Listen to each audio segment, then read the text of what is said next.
Hello, this is Dr. Darleen Wodzenski, and I'm with Orchard Human Services, uplifting lives by counseling, caring, and educating. One of the special things we do at Orchard is work with children and families of children with disordered attachment.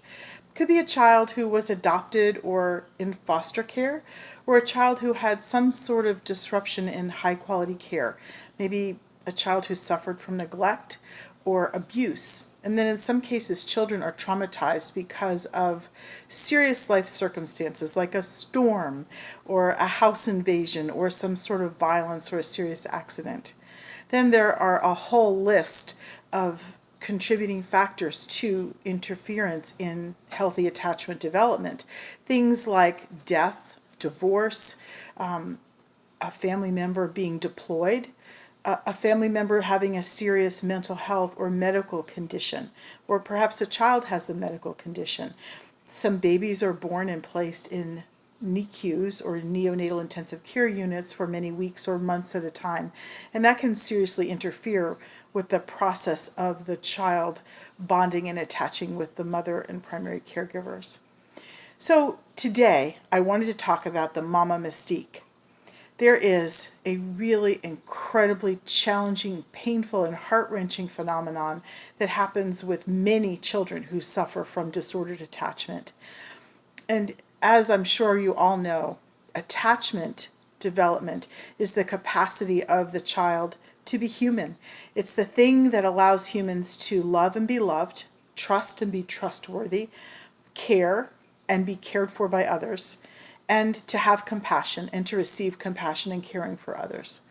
So these are the things that are the foundations of relationships, of love, of caring, of citizenship, of being part of a family, and just being a human being. So when children suffer some sort of interference or disruption in healthy attachment, it interferes with their ability to be happy. They lack a sense of safety and a foundation of knowing who they are and who cares for them because something went wrong in the process. And often children will try to bond and love whoever is in their environment and caring for them. So a child may develop a real passionate sense of caring and attachment for a primary caregiver, whether it's a mother or a father or a surrogate. Even if a child is placed in foster care, they'll try to bond and love their caregivers. But if something happens and that caregiver-child relationship is not a healthy one or doesn't really get off to a good start, the child can wind up associating those feelings of incredible love and tenderness and caring for their caregiver with the pain that went with it. So an example would be a child born to a mother who had a drug use problem, substance use disorder. So the child is loving the mother, gazing lovingly into the mother's face, and the mother doesn't want to hold the child, lays the child down, lets the child lay there, and maybe if the child cries and asks for attention, the mother goes into another room. This is an example of neglect, which can have a dramatic impact on the child's brain. We know the parts of the brain that are in charge of inhibition. In other words, stopping ourselves from doing things that we shouldn't do because they're either not safe or appropriate or logical or they're not socially acceptable. So when a child lacks the ability to practice inhibition, you may notice them doing lots of strange and bizarre things. So imagine that a baby who's loving a caregiver is suddenly neglected or worse, even harmed by the caregiver or allowed to be harmed by someone else in the caregiver's presence.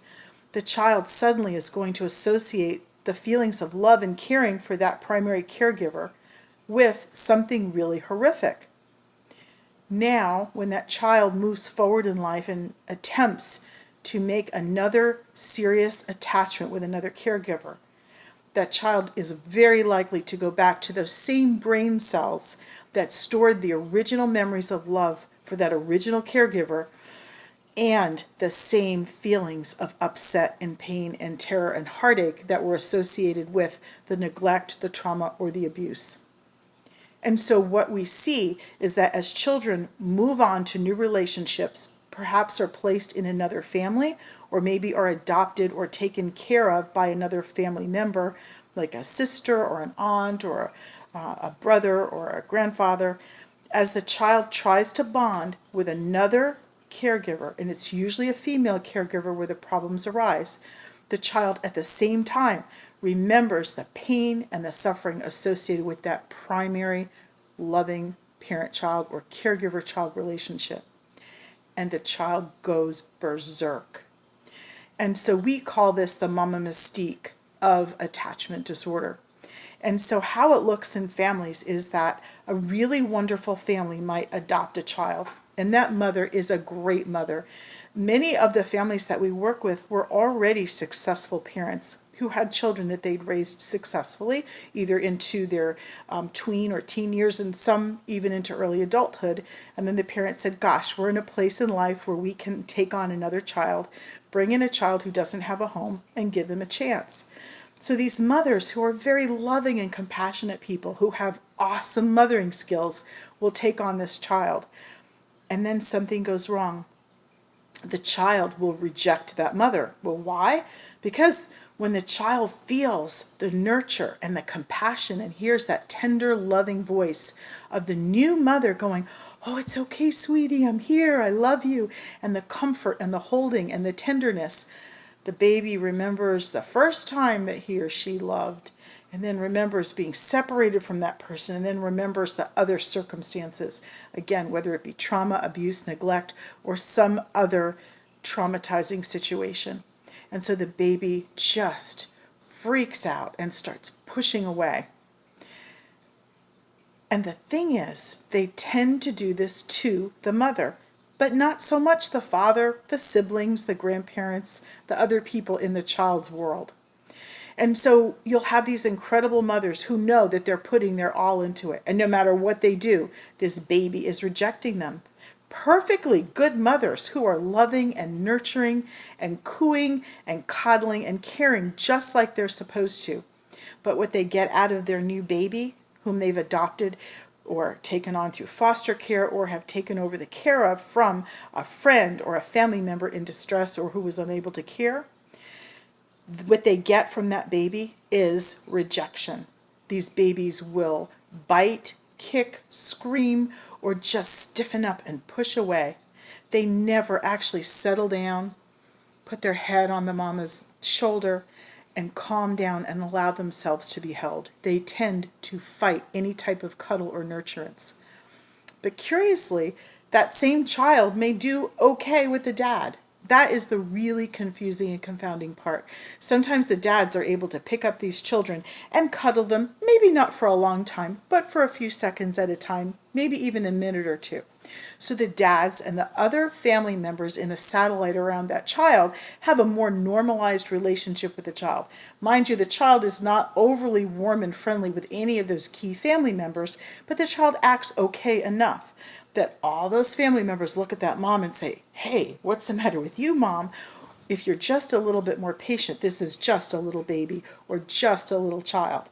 But what they don't understand is that based on this mama mystique of attachment disorder, the child already had a huge catastrophic failure in attaching to someone in their life already. And so the idea of attaching to someone new and feeling that love and the intense want and desire for that primary caregiver reminds the child, first, that they lost that person, and second, that the circumstances leading up to the loss involve some sort of neglect, trauma, abuse, or really difficult circumstance. And so what I want to share tonight is that if you know a family that has taken on a child who came to them through alternate means, adoption, foster care, perhaps they are therapeutic parents helping out other people in the community who are in some sort of medical or mental health crisis, or maybe they're grandparents or sisters or aunts who've taken on a child whose birth parents were not able to care for the child, or maybe whose birth parents died or were incarcerated or deployed, whatever the circumstances. Please remember there is something that we call the mama mystique that causes children of disordered attachment to dramatically reject, push away, and violently resist the love, care, and nurturance of really qualified, loving, and caring mothers. And those mothers need our support. They need us all to reassure them that, yes, there is a phenomenon called the mama mystique, and you're not crazy, mom. You are noticing that this baby or this child is rejecting you, pushing you away, and is absolutely terrified to bond with you. The good news is we have ways to work around it. We won't get into that at this moment, but we will have future videos, and we have extensive trainings at Orchard Human Services to help the families and the children overcome the challenges inherent in bringing a child from another family into your home. Thanks for spending these few minutes with me. I'm Dr. Darleen Wodzenski with Orchard Human Services. You can find us online at orchardhumanservices.org. Happy parenting!